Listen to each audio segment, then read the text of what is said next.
yesterday you ended a journey, and now you're beginning a new journey. I want you to take me to two specific moments. You sitting in your seat among an audience of peers, but also people you do not have any connections with, and how does it feel to have your antennas up and listening to the surround sound of reactions around you? Because in some manner, it must be validating to know that you touched the right spot, but also getting the phone call from the Venice Film Festival to say, hey, we want your film in this festival. So if you can go back in your recent history to those two moments. I guess I'll start with the furthest one back in time. Very romantic story. I was doing laundry when we got the call. Whites? Colors? Mixed. Okay. To be specific. My friend's basement. My producer texted me saying, "Can I call you?" And he never texts me before calling. He usually just calls, and so I thought, oh, this is something. And Julia, the American programmer on the selection committee, had called us, and I believe I screamed unprofessionally on the phone call, and I don't remember the rest of it, but I remember trying to speak in Italian about how excited I was. I mean, it was one of those moments it sounds like a cliche, but one of those moments you dream of, one of those kind of lines in the sand of life, it's crossover and everything is different. I was crying and I called Kathy and we screamed together. It was wonderful. It was one of the greatest phone calls of my life. Yesterday. And a nice bookend to potentially the summer, right? You're starting in the fall, end of summer. It's like, absolutely. Yeah, you're doing laundry. And I mean, it was sort of beautiful timing because we had wrapped pretty much exactly a year before. So it felt like, full rotation of the earth. Yes. And everything has changed. In terms of yesterday, I think the thing I was most attuned to was just how many people were in the room. Not in terms of being stressed out by the numbers, but of just feeling like we have made this film that is so attuned to embodiment, and sitting in that seat and just feeling what 1,500 bodies around me feels like. And trying to, almost like wanting to enter their minds and try to know what they're feeling. And of course you can, and that's the beauty of being in a cinema, that you get to have this collective experience that at the same time is entirely personal. So I think I was sort of sitting there kind of just trying to take it in, and also feeling Kathy, who was sitting on my left, watching it for the first time and getting to almost kind of feel the vibrations off of her, how she was experiencing it. So it was sort of out of body and in body at the same time. So I want to first highlight the camera work, the visual narrative strategy. There's a distillness to the creativity here, from picking out clothes, very Dardenne-esque from behind the shoulder, to a swimming pool combination of shots that elicit and go into this the understanding of what memory can sound like, to eavesdropping outside a window. I was wondering if you could talk about the intricate details to the visual blueprint that you did with your DP. I mean, I'm very lucky that I've been working with the same cinematographer and production designer for almost a decade now, Gabe Elder and Stephanie Wilson-Cohen. And so we sort of have a shared visual language, and everything you see on there is just as much their language as mine. And there were so many different components of the visual language, but I think the main thing that we kept coming back to was this idea of sense making. That we all don't just experience ourselves and the world through our cognition, through our brains, but through all of our senses, and that we make sense of ourselves and the space around us quite literally through our bodies, through touch, taste, smell, sort of postural awareness, etc. And so we wanted to try and find a way to create a visual language that captured that sense making, and to do so not through a POV shot where we're in Ruth's eyes, but where we are attuned to her body. And so that meant sort of crafting a series of shots that spoke to those different sensations, and then to create a sequence for them that almost allow the viewer to feel this sense of recall, of a sort of slipperiness of time that Ruth is experiencing. So the three of us talked a lot about this idea of, we called them our sort of gestural recall, or our echoes, that moments that we see Ruth's body, for example, as you said, looking through the clothes, to see that moment occur again, and what are the sort of subtle shifts in the frame that allow us to still recall the prior one, but to experience it differently. So the viewer kind of feels the kind of malleable shape-shifting that she's going through. Yeah, so that sense-making, I think, was the grounding force of the visual language for the film. My apprehensions a little bit is I'm fearful. I'm in your film, and we're at the juncture where, at the very onset, where she believes she's in a restaurant, and I'm worried that we're going to go through a succession of those moments. But you don't do this, thankfully. Then one of the next shots after that is she's in a very safe space for herself in the kitchen. And then I'm thinking about how gain and loss are very interesting bedfellows. And I think all the choices that you make sort of like ping pong between these two ideas. So in your writing process, were you more aware of what you didn't want to show? Because the idea of portraying dementia on film is done before. Were you more red flag, saying I don't want to see this, or more green flag, where I want to see things that haven't been really portrayed in cinema? I mean, I think red flag, green flags are like two sides of the same coin. My experience with older adults, both my own elders and the older adults that I both cared for and taught, I would see all of these senses of self expressed, their strength, their creativities, their sense of desire, of sexuality, and would at the same time, noticing these and loving these elements of them, feel that they weren't represented on screen.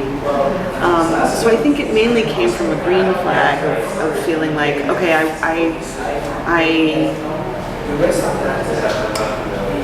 want to see an older woman's agency. I want to see her desire. I want to see her creativity, her connections, her bodily autonomy. I want to see all of these things that I know to be true of my clients and my family and my mentors.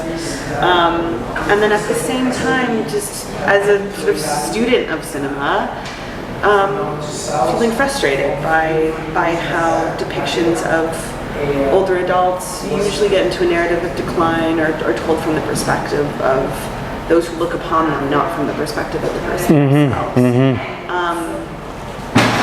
yeah, I don't know. The red and the green are tied up together, but certainly, I think I mainly approached it by trying to think about what is the cinematic language that expresses Ruth's sense of self and how that shifts in her mind. That's so well said. Part of the DNA, which I don't want to say it surprised me, but it was still like, oh, this is refreshing. There's two things that you introduce, and we just briefly touched upon it, but the idea of highlighting sexuality in a very specific way. I don't want to give anything away, but there's things that are not sexual in nature, but are very much deeply rooted in just like human touch. And I also like the idea of levity, and you introducing tonal ideas of I don't want to say comedy per se, but something that's you're able to make light of a situation which is, if you had no frame of context, is funny. So I wanted to get a sense of how does that get embedded into the writing. I mean, Ruth's sexuality to me was such an important component of the story, because I think sexuality is a part of our lives from birth until death. And to me, it's one of the most terrifying elements of how we talk about and think about older adults. Without sexuality, it's so infantilizing. And we are bodies that desire for touch and connection our whole lives. And so I knew that in rooting Ruth's character in her body, and to not just because of the memory component, but because I'm interested, coming from a background in choreography, I'm interested in crafting characters, not only through their language and through their cognition, but through their bodies and through their movement. And so from the beginning, it was really important to me that we honor Ruth's desire, even if sometimes that desire is expressed towards relationships or people that we might see as inappropriate, but to not shame the desire itself, but to really honor her instinct for connection. So that was a huge piece of it, and also the coming of age genre allowed me a kind of scaffolding to express that, because obviously sexuality is such a key component of that. Of course. In terms of the humor, I think I guess to go back to your red flag question, one of the things that I've noticed about humor and depictions of this stage of life is often laughter at the expense of an older character. Sort of an old people say the darndest things. And so I really wanted to find a humor that spoke to the absurdity of some of these situations. And this is something that was really important to the older adults we were collaborating with at Villa Gardens, the retirement community. Before we started filming this, I had multiple sessions with them to get their feedback and to get their consent to make this in collaboration. And I got their notes of what they want to see in a coming of old age film. And one of the things they said every day is absolutely hilarious here, and we want to participate in that humor. And I think that's the distinction, is who gets to participate in the laughter. Yeah. So that was really the goal, to create a form of laughter that is not at the expense of character, but is sort of a collective experience of absurdity. I'm looking at your official IMDb on Wiki, which is a lot easier. You've done stage work. You're used to having a mark. Tell me, how does it feel as a player to be in a location setting where those perimeters are in place, but there's maybe, it feels like uncharted waters. There's a terrain there. There's people that are non-actors that are going, they're given instruction, but it's a different playing field for you. How was that challenge for you, and was it also liberating in some way, seeing that you're more classically trained from that sphere? It's very interesting because first of all, the people who live at Villa Gardens are astoundingly interesting people. All of them. It's a place where almost all the people who are there have been professionals, but professionals of all kinds. There are professors and attorneys and teachers. There was a woman and her husband who were in business, but their avocation was saving animals. And they had land in Northern California, and they saved large mammals, and the largest mammal they'd saved was an elephant. They didn't bring the elephant to California. They saved an elephant from the circus and founded a home in Louisiana, so that these people never felt like non-actors. They just felt like fascinating people to talk to. And Sarah and the company had been at Villa Gardens for 5 weeks doing filmmaking workshops, and these were really smart people. So by the time I got there, they weren't non-actors anymore. I hear you. And then those sometimes, every once in a while, there'd be this kind of hysterical moments because, while people weren't necessarily non-actors, many people couldn't hear so well. So especially in big group scenes, there would be whole lives going on over here because people had been told to improvise, and so they were improvising over here. And those sequences are so authentic. I mean, it was wonderful. People would say cut, but people didn't have hearing aids on or didn't hear or whatever. So it went on. It was working with the people at Villa Gardens was one of the best parts of it. And then there was downtime, and I'd get invited into people's rooms to talk to them. And we'd talk about, not about the movie, but about their lives and about my life. And I was young-ish for Villa Gardens, but not entirely out of the age parameters. So because many of the people there were in their late 80s and early 90s. Mm-hmm. And what kind of research Sarah essentially built the screenplay, but did she push you into investigating dementia on some level? Did she inform you on, I don't know, not film references, I wouldn't expect that, but what kind of research did you have at your disposal? It happened. This is the second time in my artistic life that this has happened to me. I forget when, 20 years ago I did a play called Ruth, which was about cancer and dying from cancer, and also about John Donne, as it happens. And my brother was dying of cancer at the time, so that I learned from him how to do the play. And my best friend is in the midst of dementia and has been for a few years. So I learned from Sybil how to do this. And I saw the film for the first time yesterday. And something happened that I hadn't expected.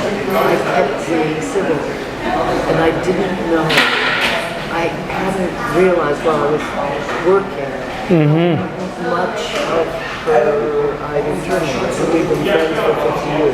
So anyway, so that was fascinating. That was my research, and then I did what Sarah told me to do, what she'd written down in this screenplay, because she'd been working on it for 10 years, and I was the newcomer. So Sarah knew a lot more about Ruth than I did. Yeah. And let's talk about, so I thought it was a really interesting exercise just with the notion of memory. Like the way I approached the way I was living your film, I felt that you presented me like with an IKEA store shelf with many, many little boxes. And that's how my rapport with memory was like Ruth has access to all these boxes, but she might not know what's inside it, or she might know to almost a military precision way. And I thought that was so fascinating, how when everybody's partaking in a scene that's about building and creating, that she goes into this mode where she's diligently writing a recipe. And I thought that was such a great idea. So yeah, I just wanted to explore this idea of how the degrees of memory with dementia, and like you said, we were talking about the hanger, and how there's different degrees, and how the consciousness is separate there. And so, did you have like a sort of like a pie chart with different degrees of like when she's in and out, where she's more lucid, but then? I was thinking actually less about how much Ruth does or does not remember, and more so about her age identity. This was one of the sort of most illuminating parts for me about working with older adults who are experiencing memory loss, is how much more fluid our age identity is than we think it is. Not just for older adults, but for all of us, that we can access we can access our child self, our 20-something self, etc. And there's a wonderful scholar named Lynn Siegel who wrote this book about aging, and she talks about this idea of temporal vertigo, that we experience all of these selves at the same time, and we are both all of them and none of them, and that they can accumulate and slip. And so that was really how I wanted to approach Ruth, not in being sort of so prescriptive in the script of saying she does or does not remember this, but rather which version of Ruth is appearing and which versions of Ruth are colliding in their age identity, and to then give Kathy the sort of freedom to let that malleability inform each day. And so we didn't predetermine together, okay, okay, in this scene, you do remember this or you don't remember that, but rather, okay, maybe child Ruth is here. And that was one of the great joys for me of getting to witness her playing with that, because we hadn't fixed it. So I think that sense of age identity is what drove the writing and the direction more than calibrating loss. I love your answer. I absolutely love your answer. Because we are walking, breathing variations of many selves, and it might be way too early to ask this question about what you want to do next, but you do have, what do I want to say? You definitely have an approach that's immersive. They often say write what you know, but here it's write what you lived, I think. So for your future projects, is that something that you feel that you adhere to, that it's got to be both personal and pulled from either your professional background or something that's more palpable? Is that what I can expect in your long filmography of the future? Yes and no, because yes, I'm writing what I know in the sense that I've spent time in these intergenerational personal relationships and working relationships, but I don't know Ruth's experience. I'm 32 years old. I have no idea what Ruth has been through. I have only experienced the intimacy of proximity to that. So in a way, there is a large gap between me and Ruth, even though I wanted audiences to sort of experience what I did, which was as a young person identifying with older adults. I hope all of us can see ourselves in Ruth, because what she's going through, all of us should be so lucky to experience that stage of life. In terms of what's next, I can't say specifically what it is at this point, but I can tell you. I actually don't care, but I'm just looking forward to it. I can say that I'm in the middle of adapting a novel, and what will continue in my practice is this sense of movement study and looking to movement as an entry point into the personal and political experiences that we have as human beings in this world, and figuring out how to translate a kind of choreographic treatment of film into a more narrative idiom. And so I think in terms of personal experience, or for me, the body is the entry point, and we all have experiences of embodiment, and that for me is always the point in. So yeah, I guess you can expect more films that It's very Miranda July of you, I guess. Maybe. There's also Celia Rowan. So I'm forgetting her last name. I mean, I admire both of those two artists immensely. I'd say for me, Yvonne Rainer and Chantal Ackerman and Babette Mangolt, the cinematographer, and Babette Mangolt's treatment of the body on screen are more touch points for me, including Lucretia Martel and Kelly Reichardt, these filmmakers we don't think of as dance filmmakers, but whose perspective is so attuned to how bodies move in space. But yeah, I think I'm going to continue to play with sort of narratives that are anchored in movement. Congratulations on a fantastic feature debut, and I can't wait to see where the film goes on to next, which festivals are lucky enough to book you. So congratulations to you both. Thank you so much. Hey, this is Eric from IONCINEMA.com. If you want to support us, subscribe below. For more reviews, interviews, film festival coverage from Sundance, Cannes, Toronto, you want to check out these guys on this side.